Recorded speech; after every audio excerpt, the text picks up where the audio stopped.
Hey everybody, welcome back to Old Times Talk. I'm your host Landon, and I'm excited to have a special guest today, Nancy Louise, aka Grammy. So thank you, Grammy, for being on the show today. You are so welcome. So we kind of talked about it a little bit before, but it's just going to be, I ask a few questions just to kind of guide the conversation, but ultimately it's just kind of what you feel like you want to talk about.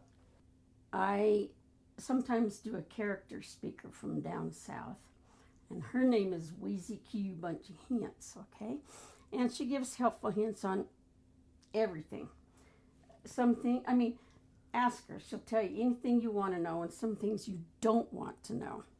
However, sometimes when I speak as Weezie, I'm asked to provide a little bio on myself. I'm like, no, I don't think so. However, I usually start with, Louise was born near the middle of the last century because I was born in 53. So I'm an old chick, and that's how I always start my introduction. We're not that old. I will be 73 in April. Still a young spring chicken. I look like I'm 88, and I act like I'm 12, so people are always confused, like, dude, I don't know how old she is. She's not mature. But you know what? Maturity's overrated. I agree. So, an age is but a number. And here's my theory. If you can't be a good example, at least be a horrible warning. And unfortunately, my children grew up that way. I wasn't the best mom in the world. However, I must say, I'm a good Grammy. So kind of how you grew up, right? Tell us a little bit about where you grew up, what your time was like then, how things were different than they are today. Oh, things were very different. I actually was born in Memphis, Tennessee, and I went to a lot of different schools, not because I was naughty, but nobody in my family was born in the same state. Daddy was born in South Carolina, Mom was born in Florida, and my older brother, Ray, was born in San Diego. I was born in Memphis, and we moved to Hawaii, and my sister was born there. We moved back to Memphis, and then up to Rhode Island, and my little brother was born there. So we moved around. My dad was in the Navy. He was an amazing man. He finished high school at 16 and went into the Navy, and he retires as a chief, and he retired from the Navy when I was only 5 years old. So, amazing man. What would you say, what's probably your most fondest memory of your dad? Oh, I love Daddy so much. I grew up thinking I was beautiful, and I grew up thinking I was smart. He always said, "You're brilliant." Then I got in junior high, and I looked at some pictures. I'm like, oh, I don't know about that beautiful. But my dad always saw me as Heavenly Father sees me. He always thought I was just beautiful and smart, and he was just the most loving, generous man in the world. So, when I was growing up, Daddy always had a private plane, and I loved going with him to the airport. And I had braids from the time I was 3 till 8th grade, and Daddy would take me flying, and I'd say, "Daddy, do a loop." And he always laughed because my braids would hang upside down in the plane. But most generous man I've ever met. He taught me kindness, he taught me charity, and just a great man. And, you know, if you're comfortable sharing about his accident, how did that affect you and your life? Daddy was the smartest man I ever met, and we've got friends we've reconnected with from our San Diego days, and they just sing his praises. Daddy was a bishop, and everybody's like, "Oh, he was the best bishop because he was always kind and generous. And Daddy was so smart. He retired from the Navy when I was 5. We moved to New England, and he was a salesman for a company called Cleveland Institute of Electronics, and he would sell home study courses. He'd go to different bases and sell them to the airmen and the sailors. Well, he did so well that he got promoted to a regional manager, and we moved to San Diego from there. And then he got promoted to international vice president, and we moved to San Jose. Dad flew on the first 737 going to Japan, by the way. And he was so smart and brilliant, but he was getting ulcers from all the pressure. So when I was a senior in high school, just as I graduated, Daddy quit his job, which made Mom nuts, and we moved to San Diego. It was the first time in my life we didn't have a model home. Every time my mom and dad would buy a house, Dad would pay cash for it, and he'd always buy the model home. And so after we got to San Diego, we lived in a rental house in Chula Vista, which was a big change for us. And Dad went to work in commercial real estate. Well, after a couple of years, he thought, this is stupid. Why am I making money for these agents, for these brokers? So Dad got his broker's license and started his own company. And a couple of years after that, he thought, this is stupid. Why am I making all the money for these lawyers? So Dad went to law school, and he graduated from law school. And then when he was almost 58, he had a massive stroke. And at the time, he was doing mostly law and some real estate. But Dad was very successful and very smart. And he never worked another day in his life, but he'd made investments. So Mama didn't have to go to work, and she took care of Daddy for the next 23 years. And brilliant, brilliant man, but he had aphasia. He was brilliant, but he couldn't get it from his brain to his mouth. And so that just changed everybody's life so much. But he still had his sense of humor, but he just couldn't talk. And we'd go down to his house, and something would be on the news, and they'd say something about a country, and we'd be like, we don't know where that is. Daddy would go, show you. And he'd open an atlas and turn right to the page and point to it. The saddest thing was it affected his eyesight, so he couldn't read, because he would read a book a night. I mean, he was so smart. And that was really sad, but he still had a sense of humor. One time we went down there, he opened the door and he looked at me and he goes, fat. And I said, thank you. He was so funny. And a lot of people, when they have a stroke, people treat them like they're invisible. They don't talk to them. My grandma Gossett would say to my mom named Nancy, Nancy, how is Ray? And Daddy would be sitting right there. And she'd go, ask him. And he liked to tease my mom a lot.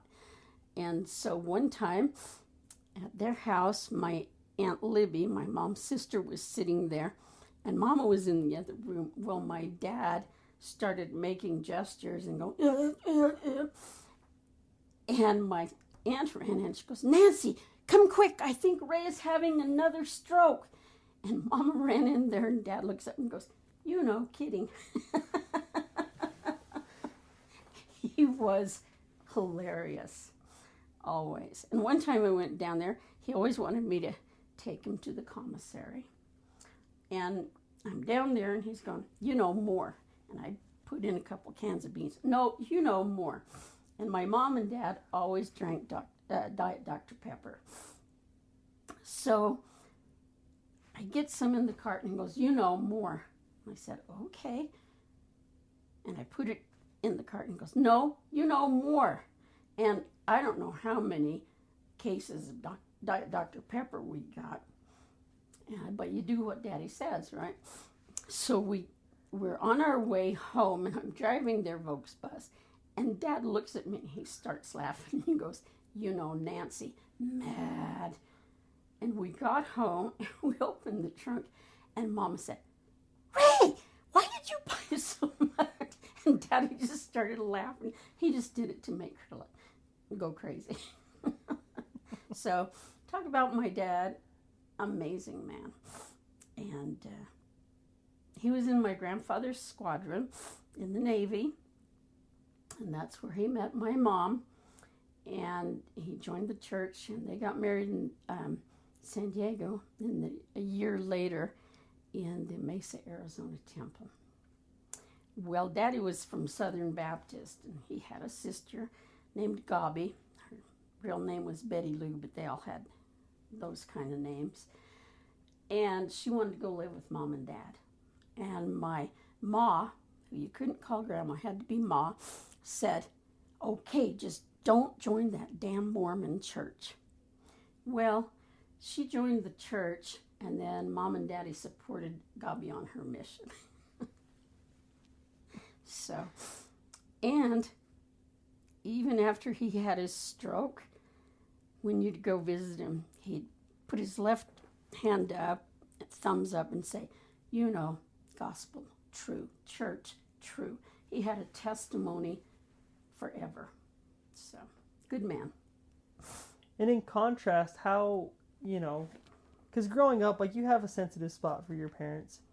And when you get married, you're a little more mature and you kind of understand people a little more. Speak for yourself.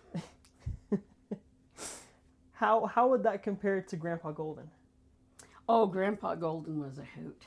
He had a farm. They had 10 children. He had a farm, and he retired as a lieutenant colonel from the Air Force Reserve, and he fought during World War II, and he was assigned to accept the surrender of Hermann Goring, which was pretty cool. And then he was also an elementary principal, but he had a gruff voice, and he could and if somebody did something, he'd go, well, you fathead.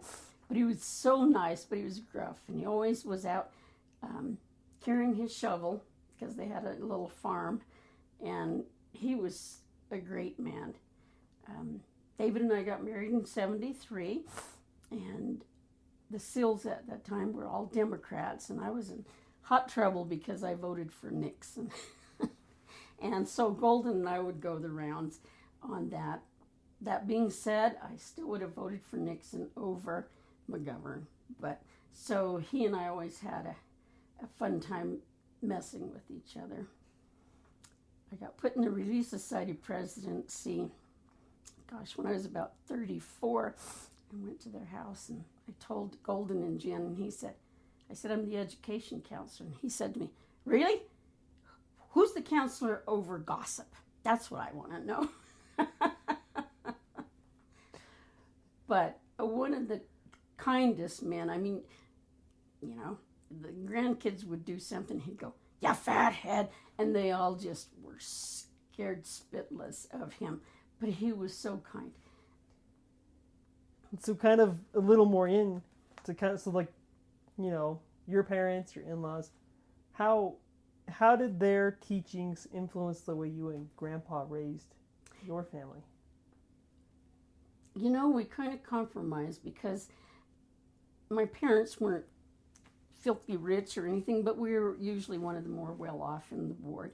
And like I said, Daddy bought several homes just outright cash. And there were 4 kids in my family, and we lived, in San Diego and Hawaii and different places. And I was raised pretty differently than David. David had to milk cows in the morning and stuff, and Golden and Jen had 10 children, and so we were really raised quite differently, but we've pretty much always agreed on the way we raise our kids. I have amazing children who turned out very well in spite of their mom. I am so proud of my kids and their families. So, but we raised them in the gospel, and they're all great kids. That's awesome. I have 3 grandsons who've served missions, and a granddaughter now serving a mission. And I'm just proud of the folks my children have become. What would you say is one of the most out-of-body experiences you've had throughout your entire life? I literally had an out-of-body experience. When Natalie turned 2, Mama and Dad came up for her birthday, and although I think I looked great in the pictures because I was really skinny, but the day after the birthday party, I was diagnosed with encephalitis, which is a brain thing, which explains a lot, maybe. But I was so sick, the doctor said, "You've got to take time off of work." And I said, "Oh, I can't." And he said, "Here's your choices. You do it or you die." And so I took time off of work, and Mama stayed with us for a month, and I was in bed the whole time.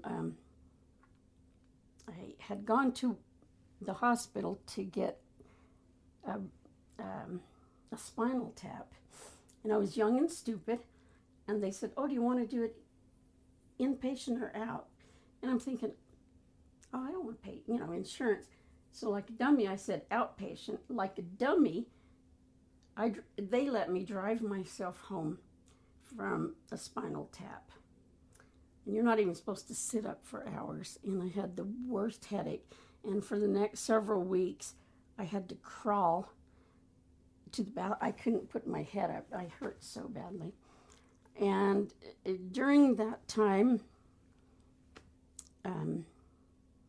one night, I literally had an out-of-body experience. I left my body, and I don't know why, but I had flown up to Huntsville. I'd never been there before, but I flew there, and my uncle had some connection with an interesting person there, and I believe I met him. His name was Maru. I believe I met him, and he tried to give me a ring, and I knew if I took it that I was going to die. So I didn't take the ring, and I flew back to Layton.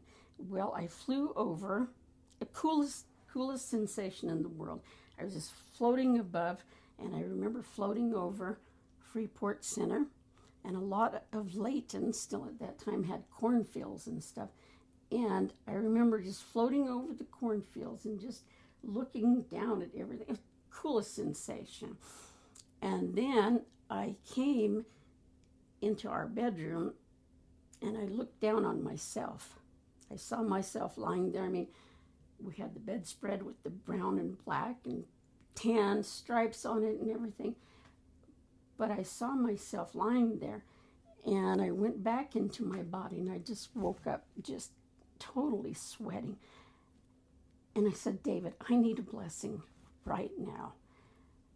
So it was an interesting experience, cool thing floating, but yeah, I knew if I had taken that, I would have died. That's crazy. I'm gonna totally change gears. Okay. What so you lived through a lot of states and a lot of different places, and you had a really cool job in my opinion. You going to the store, but what would you say was one of the most advanced or one of the coolest technologies that's been created during your lifetime? Wowza. Pick something. Computers, I remember, because I started working in 1973, and I sold office products and office furniture for 50 years.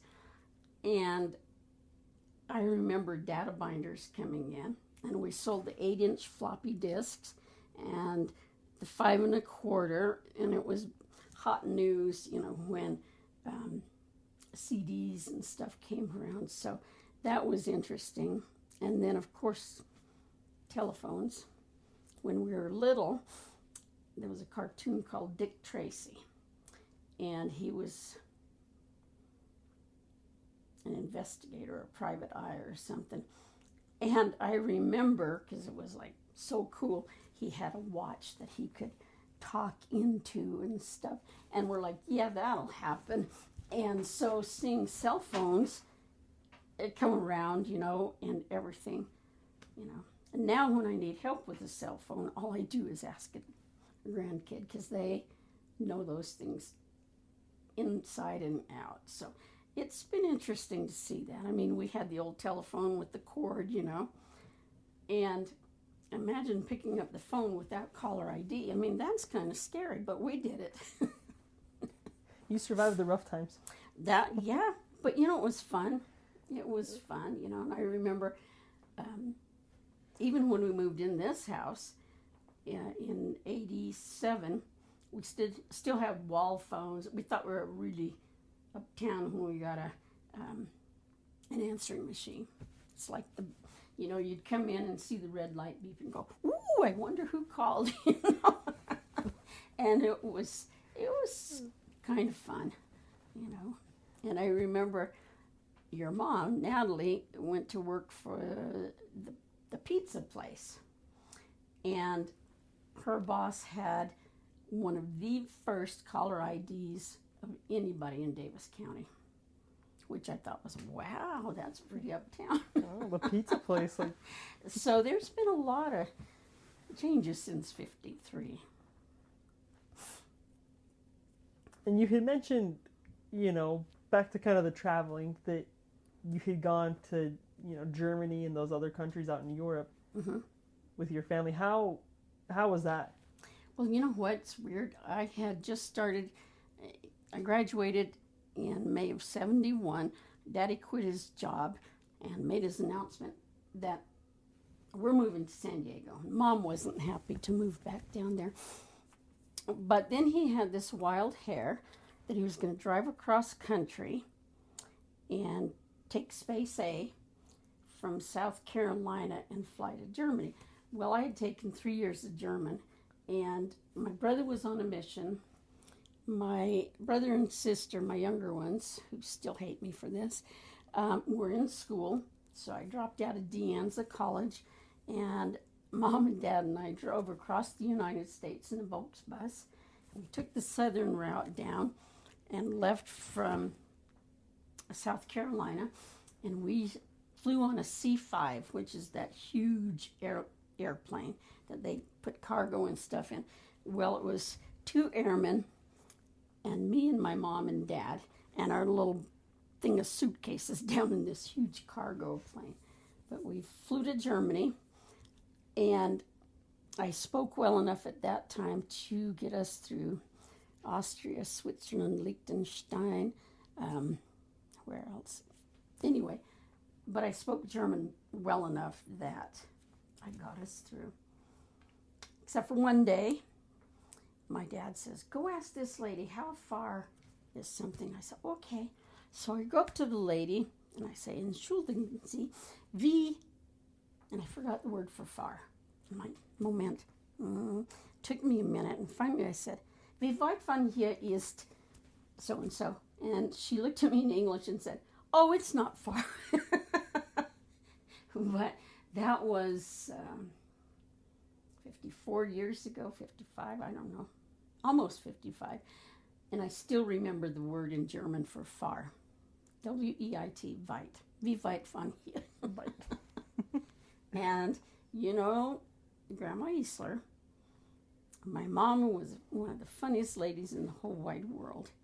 She's just so funny. And that's the first time I ever gained weight, too, because their bread and butter was so, so good. And so every morning we'd get rolls with butter, and Mama says, "I'm going to take some of this butter with me." And Daddy said, "No, Nancy, do not take it. You don't need it." So in a Volkswagen Beetle is what we were driving.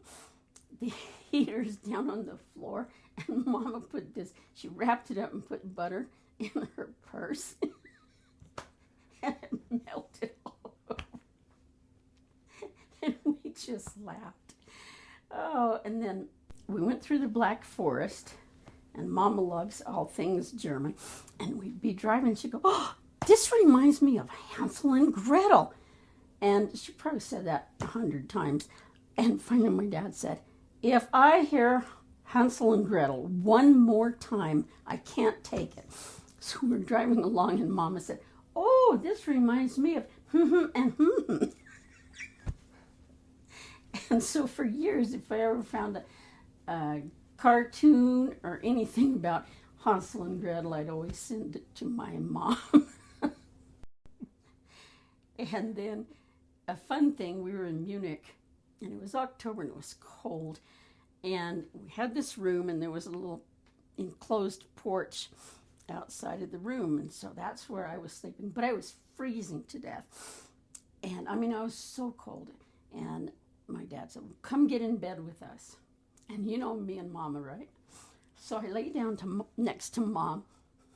We got the giggles so bad. You know, this kind where you just can't stop. And if the other person even makes a noise, you know. And we were just laughing our guts out, and just couldn't help it. And the bed was shaking. My dad finally said, "That's it. Louise, go sleep in the bathtub." So I had to sleep in a bathtub in Munich because Mom and I were laughing so hard. And when I was taking care of Mom the last few years of her life, we'd lay on her bed and we'd tell stories like that, and we'd just laugh. But she remembered those times, and it was so fun. So, and then on our way home, we landed in Delaware.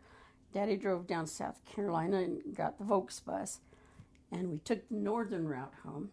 We stopped in Michigan to see my brother who was on a mission, and then we went across the north of the United States and came back that way. It was fun. One of my favorite times. That's awesome. And what was probably your favorite trip that you've done with Grandpa? That was it. With my dad. With Grandpa. Oh, David. Grandpa. Oh, the Mr. Sill. We've had some fun trips. We've been to Costa Rica and Dominican Republic and Jamaica, man.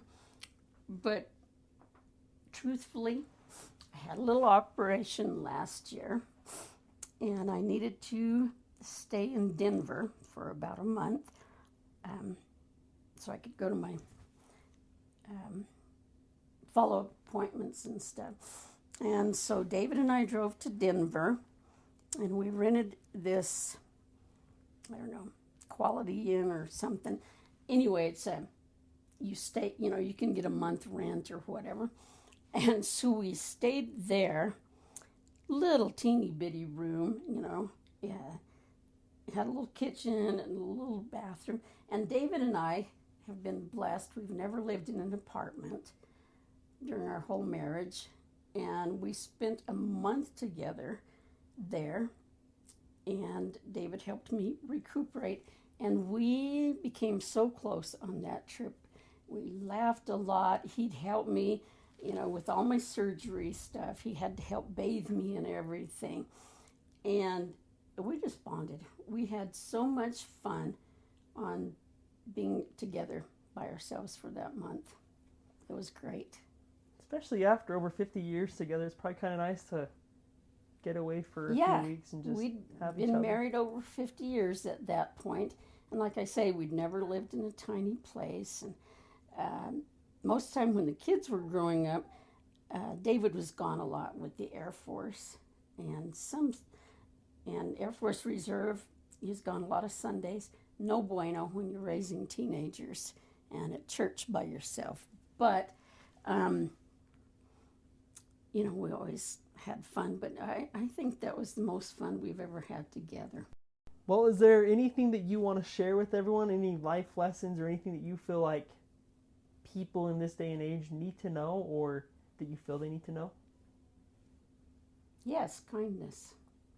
I look around and I am so sad to see everybody so divided, you know.